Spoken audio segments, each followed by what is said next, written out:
I'm Vivek Shankar. In previous lecture, I discussed about the unit cell and lattice point. साथ ही साथ मैंने कुछ information दी थी आपको about the cubical unit cell और कुछ न्यूमेरिकल्स भी मैंने सॉल्व कराए थे. Today I discuss about the numericals of solid state. और आज मैं उसी के आगे के जितने भी न्यूमेरिकल्स हैं, जितने टाइप के न्यूमेरिकल्स आपसे पूछे जा सकते हैं, मैं एक एक टाइप के हर न्यूमेरिकल आपको यहाँ पर डिस्कस कर दूँगा. फिर मैं आपको एक सीट प्रोवाइड कराऊँगा जिसमें आपको सारे न्यूमेरिकल्स सॉल्व करके मुझे देने हैं. साथ ही साथ जो नहीं आते हैं वो पर्सनली आप मुझसे पूछ सकते हो, तो मैं आपको वीडियो के थ्रू या लाइव क्लासेस के थ्रू मैं आपको वो डिस्कस कर दूँगा. ठीक है गाइस, चलिए let start the topic now. First question number first क्या कह रहा है? कह रहा है, पहले लिख लीजिएगा क्वेश्चन. आ सॉलिड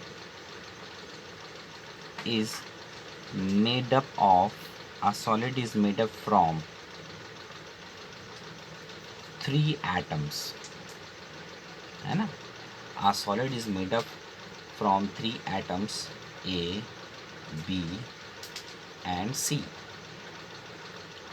बोल रहा है A occupies corner of the cube,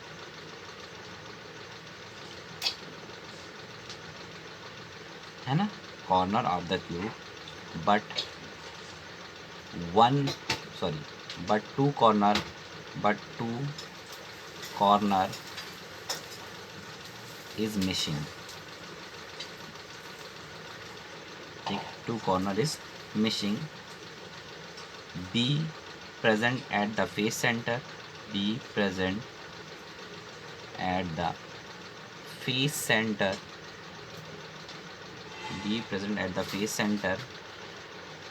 but two faces are missing.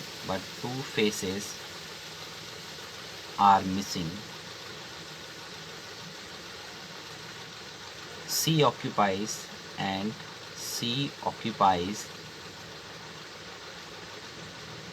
body center. C occupies body center of the cube. ठीक है गाइस, तो ये आपके पास एक फार्मूला है, क्वेश्चन. इसको हम कैसे सॉल्व करेंगे वो देखिए. तो आपको यहाँ पता चल गया ए कहाँ ऑक्यूपाइज कर रहा है, बी कहाँ ऑक्यूपाइज कर रहा है एंड सी कहाँ ऑक्यूपाइज कर रहा है. बोल रहा है डिटरमाइन द रिजल्टेंट फार्मूला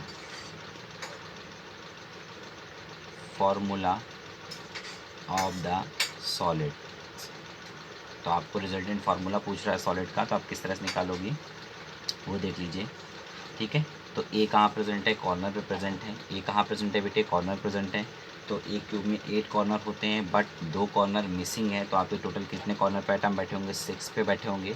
साथ ही साथ उसका कंट्रीब्यूशन कितना होता है, 6, है ना, 1/8. तो ये हो जाएगा बेटा 6/8, है ना. अगर y की वैल्यू निकालो b के लिए, तो b कहाँ प्रेजेंट है बेटे, b फेस सेंटर में प्रेजेंट है. और 6 फेजेस प्रेजेंट होते हैं एक क्यूब में बट 2 मिसिंग है. तो 4 फेजेस होंगे और एक फेज का अपना कंट्रीब्यूशन 1/2 होता है. तो ये आ जाएगा 4/2. एंड c कहाँ प्रेजेंट है, बॉडी सेंटर पे. एक ही बॉडी सेंटर होता है, उसका कंट्रीब्यूशन होल होता है. तो ये c. इसको और सिंप्लीफाई कर लो तो ये हो जाएगा 3/4. ये हो जाएगा 2 दूनी 4, 2 और ये हो जाएगा 1. तो ये एक्चुअली में आया A3/4 B2C. अगर मैं इसको और सिंप्लीफाई कर दूँ, इसमें 4 का मल्टीप्लाई कर दूँ, तो ये हो जाएगा A3 B8 और C4. ठीक है, ये आपका रिजल्टेंट फार्मूला निकल आया सॉलिड का. इस तरह से आपको क्या करना पड़ेगा, क्वेश्चंस को सॉल्व करना पड़ेगा. ठीक है, नेक्स्ट क्वेश्चन क्या है बेटे, नेक्स्ट क्वेश्चन भी आप लोग लिखिएगा बेटे, बहुत इंपॉर्टेंट क्वेश्चंस हैं, है ना. लिखिए a solid is made up from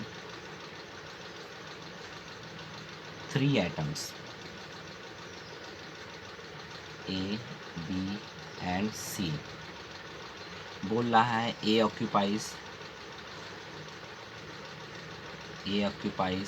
corner of the cube,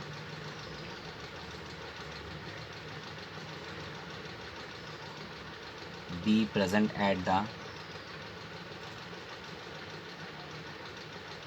face centre,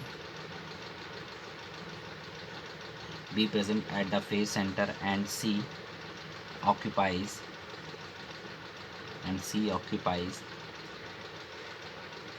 body center of the cube, body center of the cube। ठीक है गाइस, आगे उसने क्या बोला है, देखिए इतनी चीज़ें तो आपको बिल्कुल क्लियर हो गई।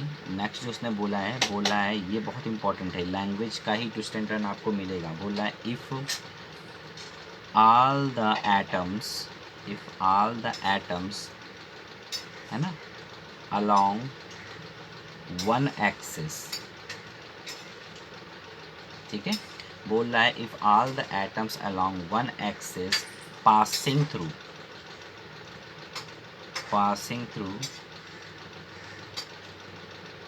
two corners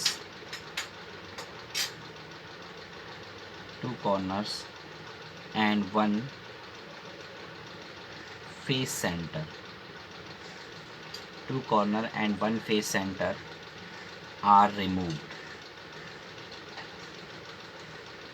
then determine the formula of the resultant solid। ठीक है, तो उसने क्या किया है, पहले बात को समझना। आपको उसने क्या क्या इन्फॉर्मेशन दी है वो बहुत इम्पॉर्टेंट है, पहले उसको समझ लीजिए। आपको पता है ए कहाँ प्रेजेंट है, बी कहाँ प्रेजेंट है और सी कहाँ प्रेजेंट है। ठीक है, आपको रिजल्टेंट फार्मूला बताना है। बट उसने एक चीज़ बोली है, देखिए कॉर्नर पे आइटम प्रेजेंट है, उसने बोला है आपको एक ऐसी लाइन ड्रॉ करनी है जो दो कॉर्नर से होते हुए और एक फेस सेंटर से होते हुए, है ना, ये फेस सेंटर पे बना है, पास करे और उसको रिमूव कर दिया जाए। ठीक है, अगर आपने इतने आइटम को रिमूव कर दोगे तो आप बताइए कॉर्नर एक क्यूब में तो 8 ही होते हैं, है ना, तो आप दो कॉर्नर आपने रिमूव कर दिए, कितने बचे होंगे 6, उसका कंट्रीब्यूशन 1/8, इट मीन दैट 6/8। इसको और सॉल्व करोगे तो आ जाएगा 3/4। क्लियर है। वाई की अगर वैल्यू देखो तो बी कहाँ प्रेजेंट है, फेस सेंटर में प्रेजेंट है, और कितने फेज होते हैं 6, मगर एक फेज आपने रिमूव कर दिया है ना, तो फेज से रिमूव कर दिया तो कितना बचा होगा यहाँ 5, और उसका कंट्रीब्यूशन कितना होता है 1/2, तो ये हो जाएगा 5/2। क्लियर है। सी कहाँ प्रेजेंट है बेटा, सी बॉडी सेंटर में प्रेजेंट है, तो बॉडी सेंटर कंट्रीब्यूशन 1 होता है, तो ये 1 ही रहेगा। ठीक है, तो आपने ये रिमूव करा तो रिजल्टेंट सॉलिड का क्या फार्मूला बना होगा, तो ये ए जो होगा वो होगा 3/4, बी क्या होगा बेटा 5/2, है ना, और जो सी होगा वो 1। अगर मैं इसको 4 से मल्टीप्लाई कर दूँ बेटे, 4 से क्या कर दूँ बेटे, मल्टीप्लाई कर दूँ, तो ये हो जाएगा A3B10, कितना हो जाएगा A3B10 और C4, that is the resultant formula of the solids. तो इस तरह से हम लोग क्वेश्चंस को सॉल्व करते हैं बेटे, ये बात समझ में आ रही है। इस टाइप के आपको क्वेश्चंस अलग अलग मिल सकते हैं। चलिए नेक्स्ट क्वेश्चन की तरफ चलते हैं। आप लोग क्या करिएगा, आप लोग वीडियो को पॉज करके इसको नोट डाउन भी कर लीजिएगा। ठीक है, नेक्स्ट क्वेश्चन की तरफ चलते हैं बेटे। क्वेश्चन नंबर 3 क्या कहता है वो भी ध्यान दीजिएगा। तो देखिएगा बेटा, वो बोल रहा है a solid is made up from 3 atoms A, B and C। बोला A occupies corner of the cube, A occupies corner of the cube, B present at the face center, B present at the face center, and C at the body center। ठीक है, तो ये बात आपको समझ में आ गई। ए कॉर्नर पे है, बी जो है वो फेस पे है, और सी आपका बॉडी सेंटर पे है। ठीक है बच्चे, अब आपसे उसने बोल रहा है इफ़, है ना, ध्यान दीजिएगा, if all the atoms along one axis passing through two corners and one body center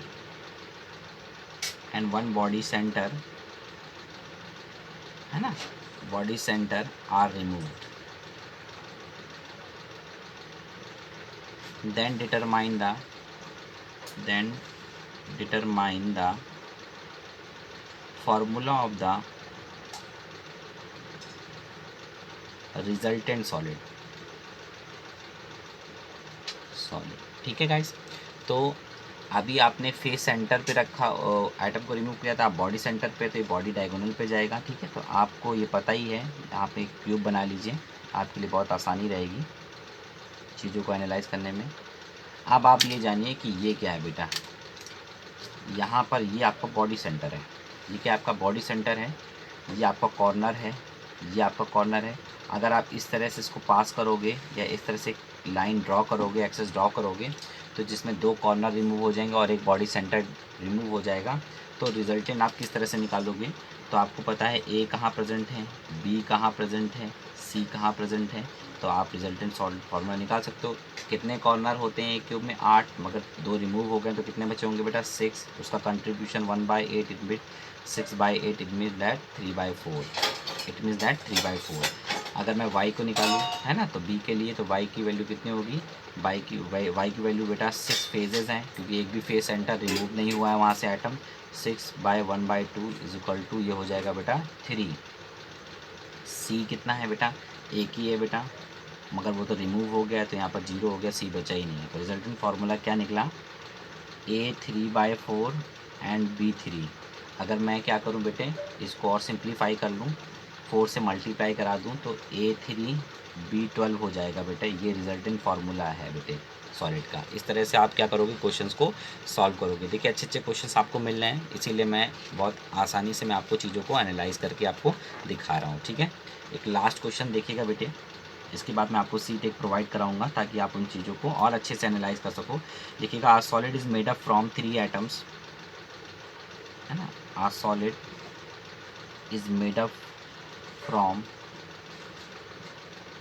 3 atoms A, B and C। बोल रहा A occupies alternate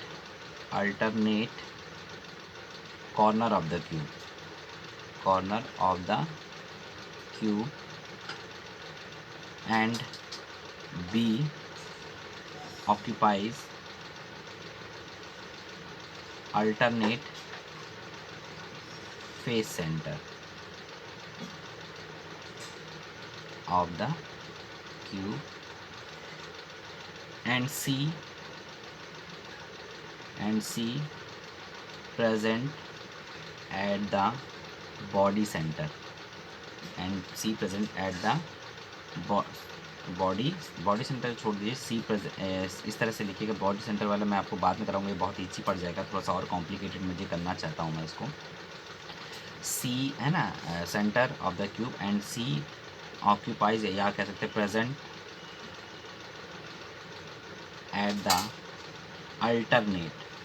alternate edge centre of the cube, है ना। बोल रहा है find the formula of the resultant solid का आपको formula बताना है। मैं इसको थोड़ा सा होल्ड कर दे रहा हूँ, ठीक है। तो आपको अल्टरनेट, अब आपने गलती नहीं करनी, बहुत आसानी समझना है। अगर बेटे आपको ध्यान देना है, कॉर्नर अल्टरनेट कॉर्नर पे बैठा है, तो आपके एक क्यूब में 8 कॉर्नर होते हैं और अल्टरनेट पोजीशन पे बैठा है, तो अगर एक कॉर्नर पे बैठा है तो उसके बगल वाले कॉर्नर पे नहीं होगा ऑफकोर्स, ठीक है। इस टाइप से अल्टरनेट बैठा हुआ है, तो आप जब इसको सॉल्व करोगे तो ए कहाँ प्रेजेंट है, बी कहाँ प्रेजेंट है और सी कहाँ प्रेजेंट है आपको पता है। साथ ही साथ आप देखिए, ए अल्टरनेट कॉर्नर पे बैठा है, तो अल्टरनेट का मतलब हो गया एक कॉर्नर छोड़ के एक कॉर्नर पे बैठा होगा। तो जब आप रूम में देखोगे तो एक कॉर्नर पे बैठा है तो दूसरे कॉर्नर पे नहीं होगा। है ना, जो पास वाले कॉर्नर होंगे उस पर नहीं होगा, दूसरे कॉर्नर बैठा होगा, तो आपको 4 कॉर्नर पे आपको एटम दिखाई देगा। उसका कंट्रीब्यूशन कितना होगा 1/8, तो हो जाएगा 4/8 विच इज़ इक्वल टू 1/2। कितना हो जाएगा बेटा 1/2। अगर मैं बात करूँ बेटे बी कहाँ प्रेजेंट है, तो बी प्रेजेंट है अल्टरनेट फेस सेंटर पे। तो अब यहाँ पर 6 होते हैं तो 3 मत लिख देना बेटे, यहाँ गलत कर दोगे।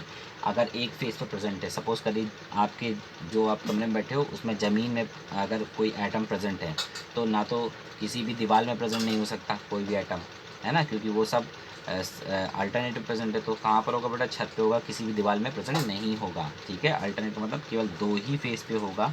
और कंट्रीब्यूशन कितना होता है 1/2, तो 2 से 2 कैंसिल हो गया, ये आ जाएगा 1। और सी कहाँ प्रेजेंट है, अल्टरनेट एज सेंटर पे। कहाँ प्रेजेंट है, अल्टरनेट एज सेंटर पे। तो आप देखिए अगर एक एज पे प्रेजेंट है तो दूसरी एज पे नहीं होगा, है ना। तो आपको इसको किस तरह से देख सकते हो कि सपोज़ करिए आपकी जो छत वाली जहाँ दीवार और छत मिलती है वहाँ पर अगर एक एटम सेंटर पे बैठा है, तो उसके जस्ट नीचे वाले पे देखोगे तो यहाँ पर मिलेगा आपको ज़मीन और दीवार वाले बैठा होगा। तो इस तरीके से आपको 12 एजेस होती हैं, तो केवल 4 एजेस पे दिखाई देगा आपको बैठा हुआ एटम। तो 4 एजेस होंगी, 4 एजेस पे ही केवल एटम बैठा हो, उसका कंट्रीब्यूशन 1/4 होगा। तो ये हो जाएगा बेटा 1।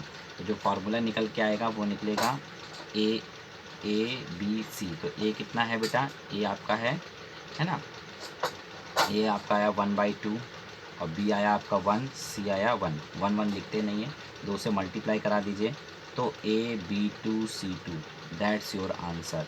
ये रिजल्टेंट सॉलिड का आपका क्या है, आंसर है। इस तरह से क्वेश्चंस आपको देखने को मिलेंगे गाइस, बहुत इंटरेस्टिंग क्वेश्चंस होते हैं सॉलिड स्टेट के, है ना। तो आप आई थिंक आपको काफ़ी चीज़ें अंडरस्टैंड हो गई होंगी, आपको न्यूमेरिकल समझ में आ गए होंगे, तो आप इसको नोट डाउन कर लीजिएगा।